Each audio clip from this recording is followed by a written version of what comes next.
Hello, everyone. Today, we're going to discuss a really interesting and important question. Should there be a tax on sugary foods? This is a topic that governments around the world are thinking about, and it's something that affects all of us, whether we're kids, parents, or just people who enjoy a sweet treat now and then. Sugary foods like candy, cakes, and soft drinks are loved by many. They make us feel happy and give us quick energy. But as you may know, eating too much sugar can lead to serious health problems. Obesity, diabetes, and even tooth decay are just a few examples. These health problems are expensive to treat, not just for individuals but also for governments. So the big question is, should sugary foods cost more to encourage people to eat less of them? Let's start by looking at the reasons why some people think a sugar tax is a good idea. The first and most obvious reason is that it could help people live healthier lives. If sugary foods are more expensive, people might think twice before buying them. Imagine you're at the grocery store. You see a soft drink that now costs double what it used to. Would you still buy it? Or would you choose water or a healthier drink instead? Studies have shown that when sugary drinks are taxed, people tend to buy fewer of them. This means fewer calories and, in the long run, fewer cases of obesity and diabetes. For example, in countries like Mexico and the UK, governments introduced a tax on sugary drinks. The results have been positive. People are drinking less soda, and public health is improving. It's a small change, but it can make a big difference over time. If fewer people get sick from eating too much sugar, there's less pressure on hospitals and healthcare systems. Governments could use the money they save to improve other areas of healthcare or public services. Another great thing about a sugar tax is that it raises money for the government. But what should this money be used for? Many people believe it should go toward programs that help people live healthier lives. For example, governments could fund public health campaigns to educate people about the dangers of too much sugar.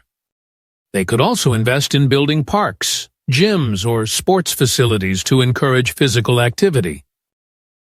Imagine a school where kids learn about healthy eating, get free fruit and vegetables, and have access to fun sports activities.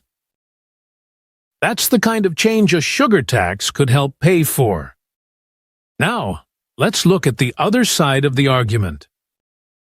Not everyone agrees that a sugar tax is a good idea. One common argument is that it's unfair.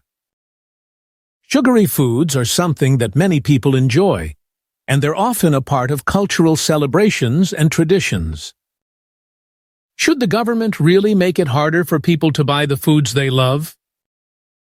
Critics say that individuals should have the freedom to choose what they eat, even if it's not the healthiest option.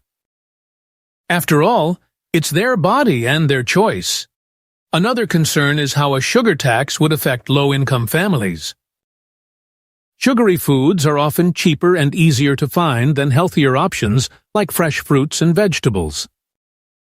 For families with limited budgets, sugary foods can sometimes be the only affordable treats. If prices go up because of a sugar tax, these families might struggle to afford the foods they enjoy.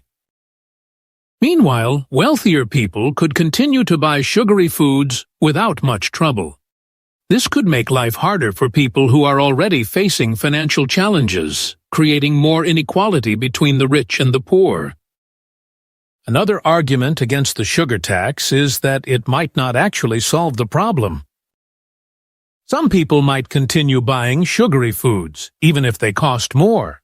Others might switch to different unhealthy options, like fatty or salty snacks, which wouldn't improve their diet at all. This means the tax might not achieve its goal of improving public health. There's also the risk that people could find ways around the tax, such as buying sugary foods in bulk or from places where the tax doesn't apply. And then there's the issue of deciding which foods should be taxed. Should the tax apply only to drinks, or should it include candy, cakes, and other snacks? What about foods that contain sugar but aren't typically considered treats, like breakfast cereals or certain sauces? If the rules aren't clear, companies might try to change their products slightly to avoid the tax. For example, they might add artificial sweeteners or reduce the sugar content just enough to escape the tax. This could make the system confusing and less effective. So, where does this leave us? Like most big questions, there's no simple answer. On one hand, a sugar tax could help improve public health and raise money for important programs. On the other hand, it might seem unfair to some people, hurt low-income families, and fail to fix the deeper issues of unhealthy diets. Maybe the best solution is to combine a sugar tax with other strategies. For example, governments could run education campaigns to teach people about the dangers of eating too much sugar and how to make healthier choices. They could also make healthy foods, like fruits and vegetables, more affordable by offering subsidies or discounts. And finally, stricter rules on advertising sugary foods to children could help reduce the appeal of these products.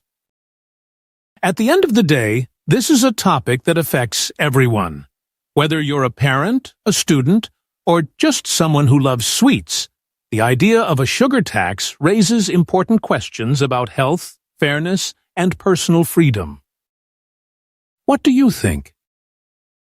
Should there be a tax on sugary foods? Or is there a better way to encourage healthy eating? Let's keep this conversation going, and thank you for listening.